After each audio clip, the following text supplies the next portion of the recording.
जब मैं ये बिल पुरस्तापित करने के लिए खड़ा हुआ, सदन के बहुत सारे लोगों ने नियम 72(1) का उल्लेख करते हुए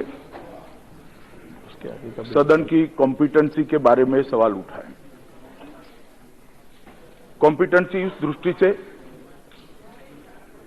कि ये बिल संविधान के कई आर्टिकल की मूल भावनाओं को आहत करता है, इसलिए इस बिल पर सदन चर्चा न करे, इस बिल को पुरस्तापित न किया जाए। सभापति महोदय, मैं सबसे पहले आपके माध्यम से पूरे सदन को और सदन के सदस्यों के माध्यम से पूरे देश को आश्वस्त करना चाहता हूं कि ये बिल संविधान के किसी भी आर्टिकल को कॉन्ट्राडिक्ट नहीं करता। अब सुनेंगे तो सुने ना। सभापति महोदय, ठीक नहीं है।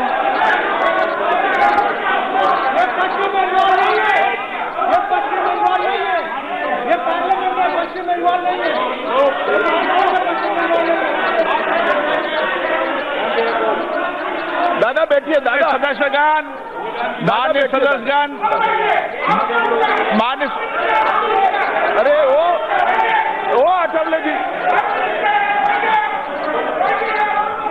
कल्याण दा चलो।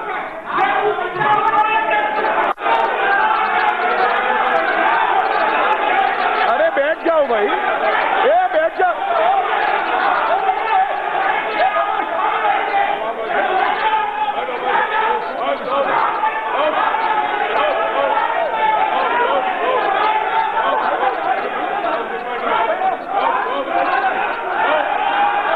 अरे बैठ जाओ भाई, बैठ जाओ।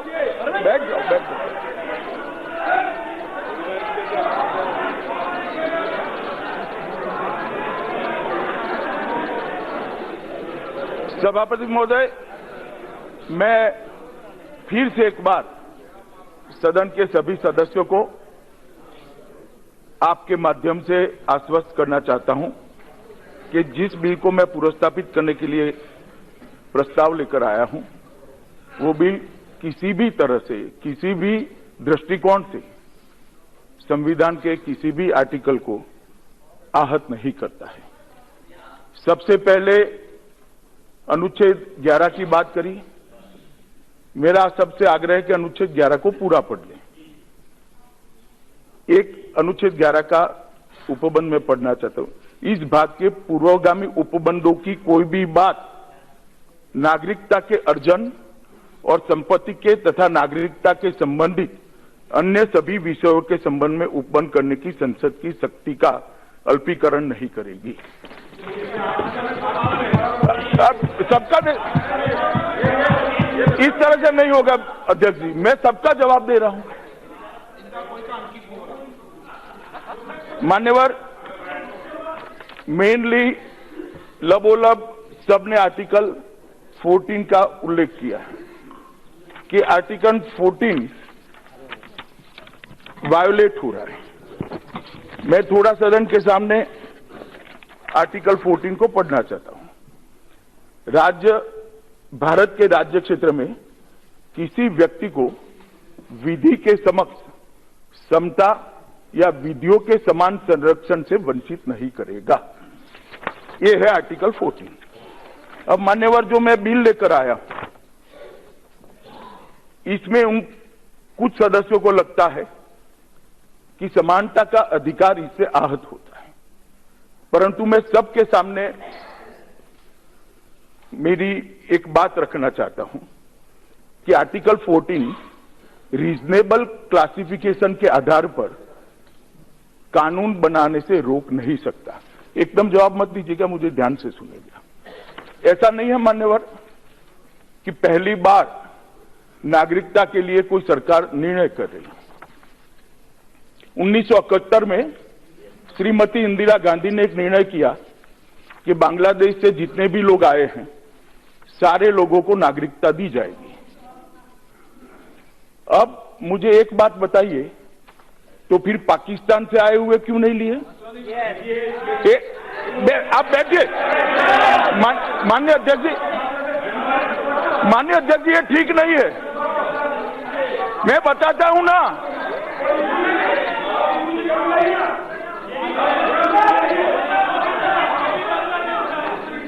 माननीय अध्यक्ष जी, उस वक्त मेरा छोटा सा सवाल है कि आर्टिकल 14 ही था तो फिर सिर्फ बांग्लादेश क्यों?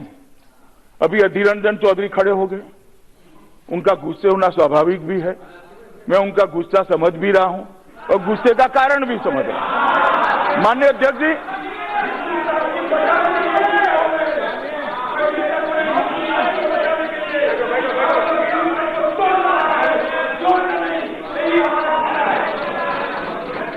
अध्यक्ष जी, ये कह रहे हैं कि ये तो बांग्लादेश से आए हुए लोगों को रखते, तो ये भी बांग्लादेश से आए हुए लोगों के लिए भी है। और नरसंहार रुका नहीं है मान्यवर। 71 के बाद भी वहां अल्पसंख्यकों को चुन चुन कर प्रताड़ित करने की घटना हुई। मैं जब बिल का जवाब दूंगा,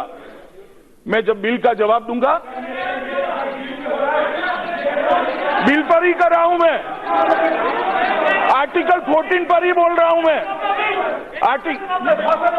नहीं, आपने भी भाषण दिया था। आपने भी भाषण दिया था मान्यवर। उसके बाद में युगांडा से आए हुए सारे लोगों को इस देश में कांग्रेस के शासन में ही शरण दी गई, नागरिकता दी गई। तो फिर क्यों युगांडा करा?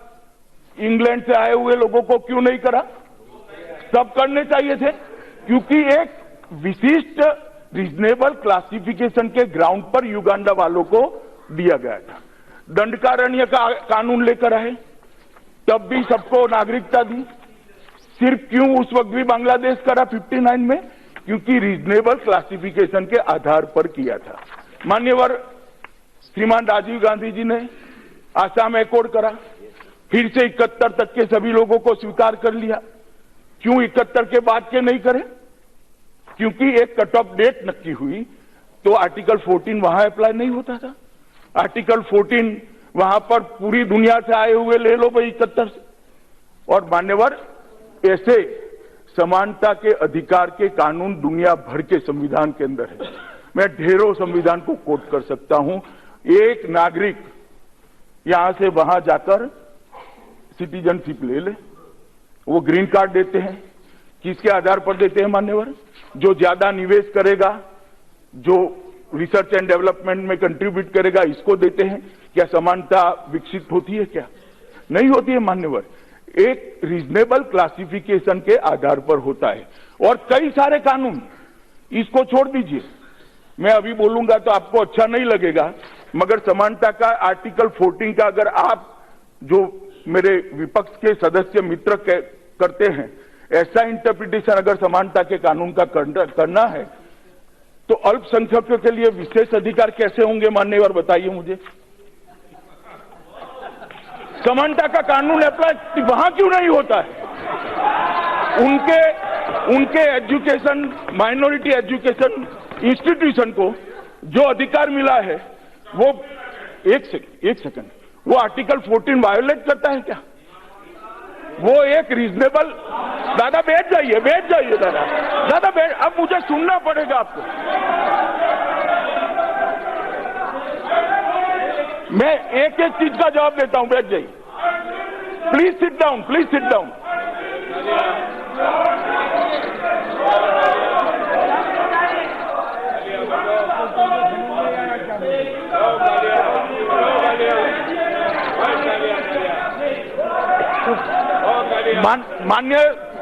माननीय अध्यक्ष जी, मुझे ऐसे नहीं रोक सकते।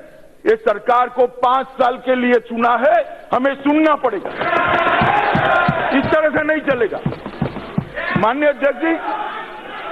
अध्यक्ष जी, अब यहां पर, अब सुनो ना भाई, अब सुनो। माननीय अध्यक्ष जी,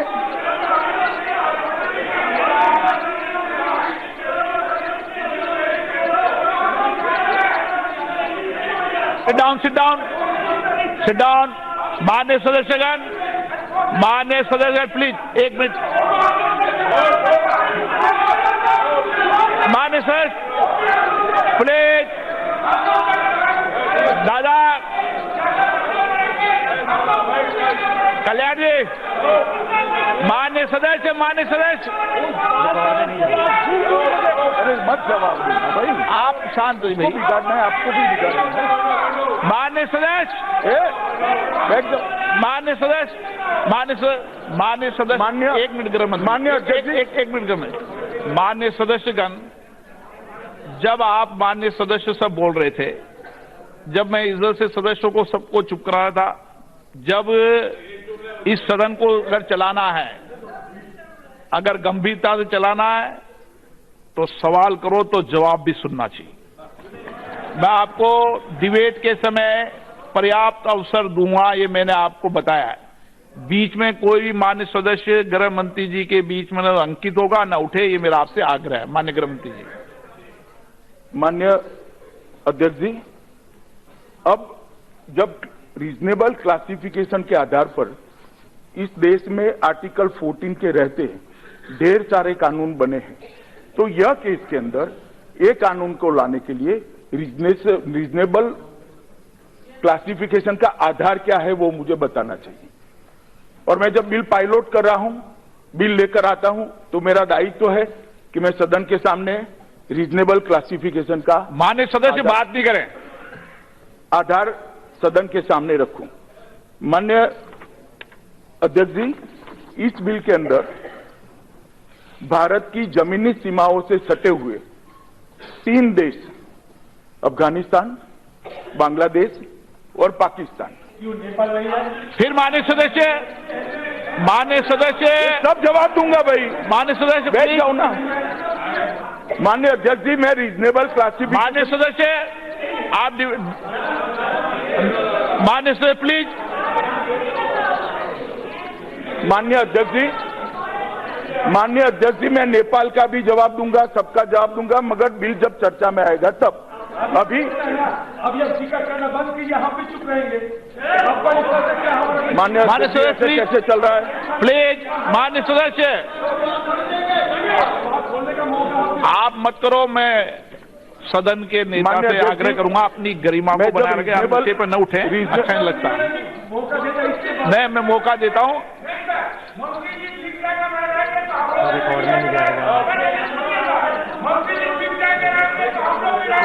मंत्री जी, वो लखन रेखा क्रॉस कर जाएंगे तो हम लोग भी हम लोग भी नहीं चलेंगे, हम लोग भी अपोज करके ही रहेंगे। 5 वर्ष मिनिस्टर रहेंगे और 5 बरस हम लोग अपोज करेंगे। दादा जोश में क्यों? दादा संदेश पहुंच गया वहां तक आपका। धन्यवाद।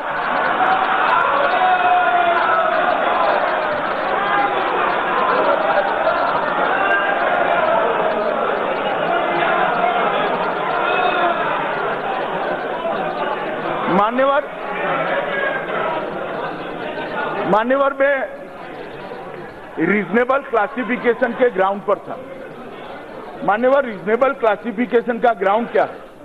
ये बिल का जो प्रस्ताव लेकर, संशोधन लेकर मैं आया हूं, उसमें भारत की जमीनी सीमाओं से सटे हुए 3 देश, अफगानिस्तान, बांग्लादेश और पाकिस्तान।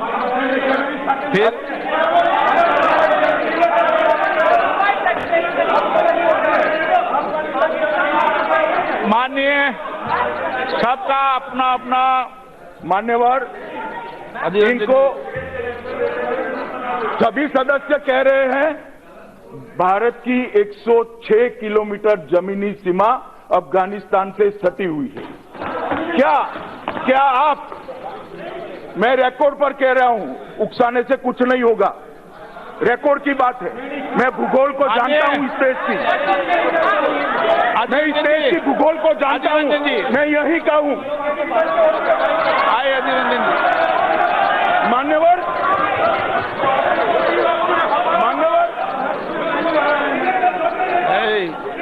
माननीय बताता हूं, माननीय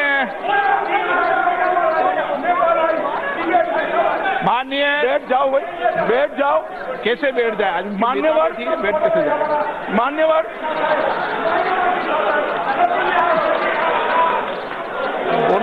मान्यवर, मैं फिर से रिपीट करना चाहता हूं कि इस देश का 106 किलोमीटर का जमीनी सरहद,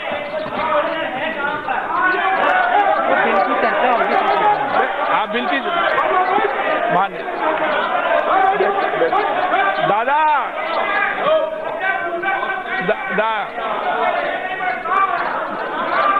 अरे मान्यवर, शायद ये लोग पाक ऑक्यूपाई कश्मीर को भारत का हिस्सा नहीं मानते हैं। मैं क्या करूं?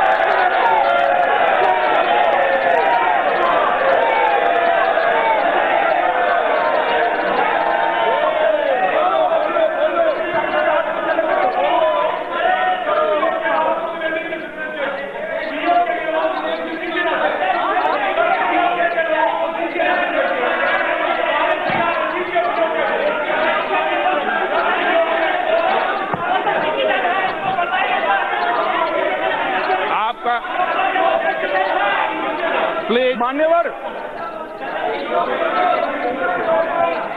मान्यवर, मैं सभी सदस्यों को आपके माध्यम से विनंती करता हूं कि मेरे क्लासिफिकेशन की डेफिनेशन को जरा धैर्य से सुने। सिर्फ भौगोलिक आधार नहीं, सिर्फ भौगोलिक आधार नहीं है, बहुत सारी चीजें हैं ना। अरे वो भी एक है, वो भी एक है मान्यवर।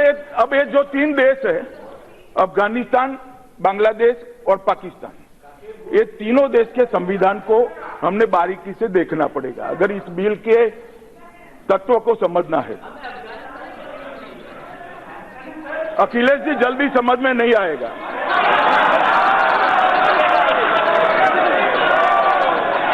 मान्यवर, इनको इतना है तो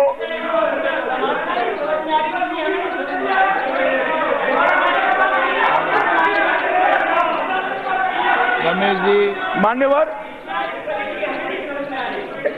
अफगानिस्तान का संविधान, मान्यवर, अफगानिस्तान का संविधान, इस्लामिक रिपब्लिक ऑफ अफगानिस्तान का संविधान, उसका अनुच्छेद 2 पवित्र धर्म इस्लाम, इस्लाम रिपब्लिक ऑफ अफगानिस्तान का धर्म है, मतलब स्टेट का एक धर्म है।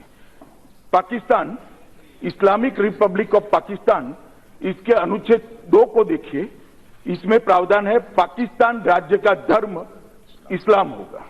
बांग्लादेश, बांग्लादेश के अनुच्छेद 2 क में रिपब्लिक राज्य बांग्लादेश का धर्म इस्लाम है।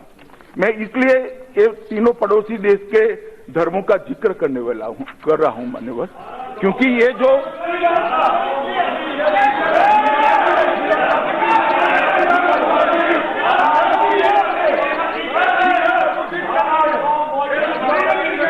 माननीय सदस्य, प्लीज सिट डाउन।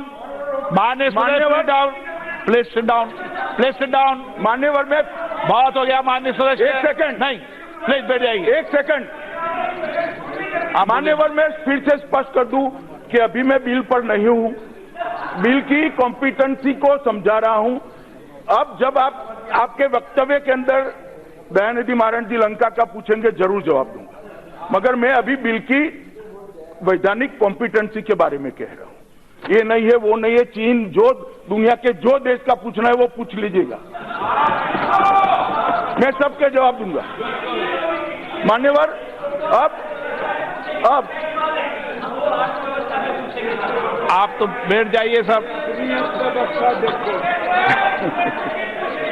मान्यवर, ये तीनों जो देश है, ये तीनों देश के संविधान के अंदर वो राज्य का धर्म का जिक्र है।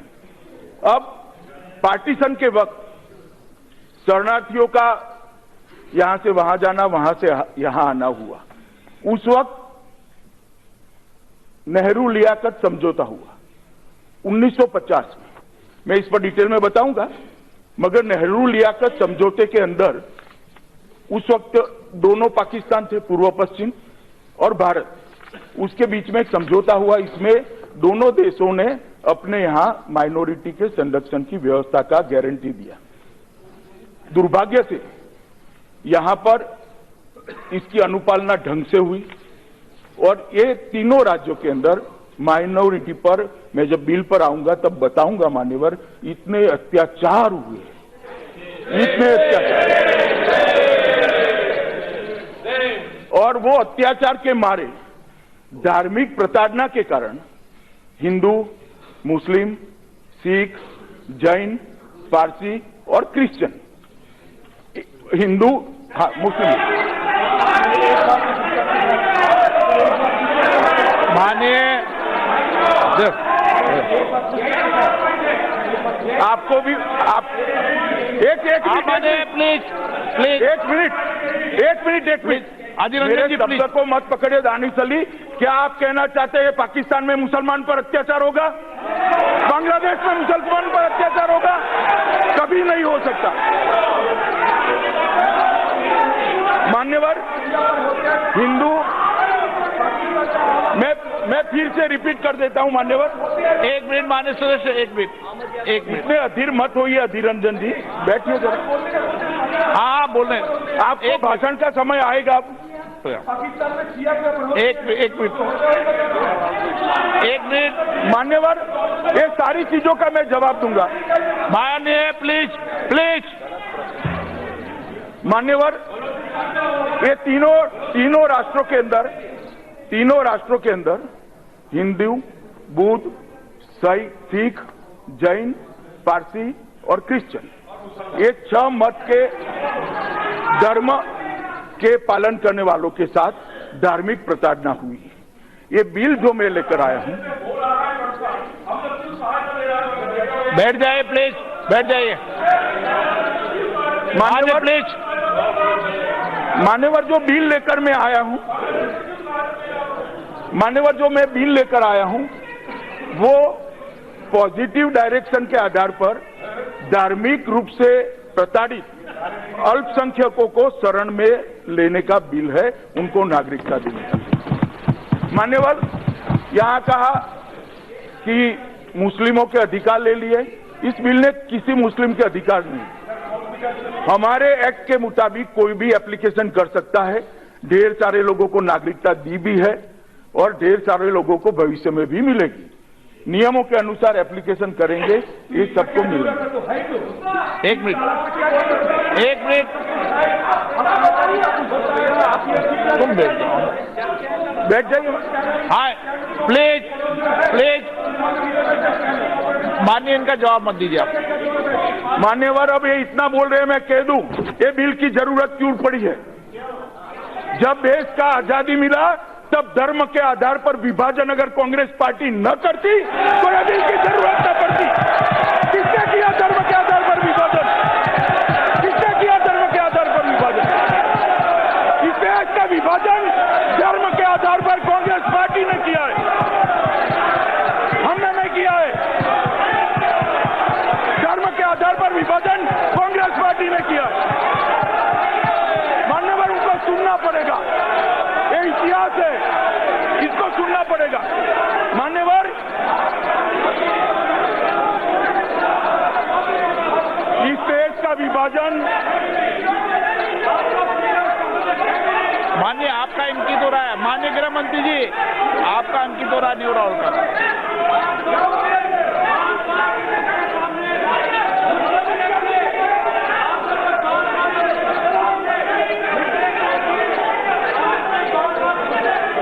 माननीय गृह मंत्री जी,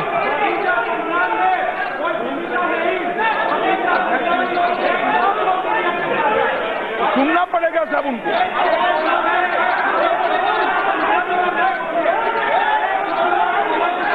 चलो प्लीज बैठ जाइए।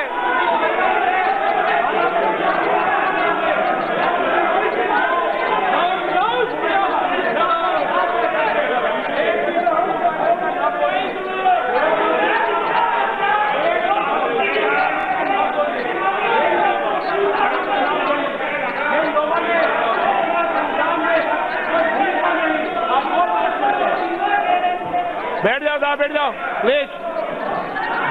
माननीय सभापति महोदय, ये तीनों राष्ट्रों के अंदर जो धार्मिक प्रताड़ना के आधार पर 6 धर्म समुदाय जिसका मैंने नाम कहा, वो लोग भारत में आए हैं। उन लोगों को भारतीय नागरिकता देने के लिए प्रस्ताव है। This is reasonable ground for classification, और ये रीजनेबल ग्राउंड ऑफ क्लासिफिकेशन के आधार पर आर्टिकल 14 को ये बिल आहत नहीं करता है।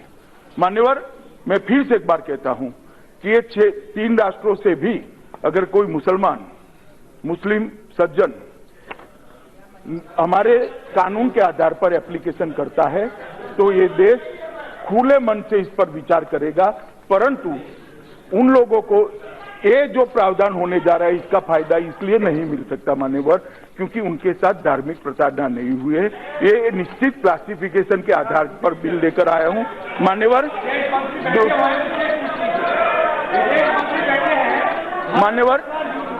आर्टिकल 371, एक मिनट प्लीज। मान्यवर, आर्टिकल 371 का जिक्र किया। मैं आपको कहना चाहता हूं कि आर्टिकल 371 के किसी भी प्रोविजन को ये बिल वायोलेट नहीं करेगा, इसको आहत नहीं करेगा, वो जस के तस वहां रहेगा। मान्यवर, मैं आपको इतना ही कहना चाहता हूं कि जितने भी आर्टिकल कोट किए गए हैं वो सभी आर्टिकलों का ध्यान रखते हुए ही ये बिल को ड्राफ्ट किया गया है, और मैं मानता हूं कि सदन की कॉम्पिटेंसी के परव्यू के अंदर ही ये बिल आता है, इसलिए इस पर चर्चा की अनुमति दी जाए। प्रश्न ये कि विधेयक को पुनर्स्थापित करने की अनुमति प्रदान की जाए। जो सदस्य के पक्ष में हाँ कहें, जो सदस्य के विरोध में हाँ। डिवीजन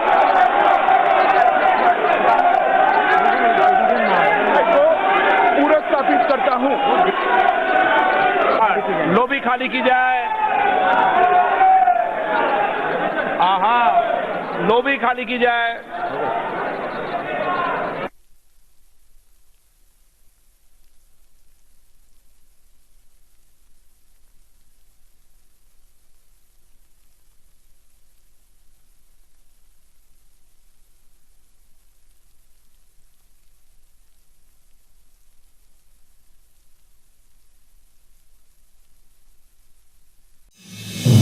आप देख रहे हैं नेट्रिक न्यूज, साहस सच कहने का।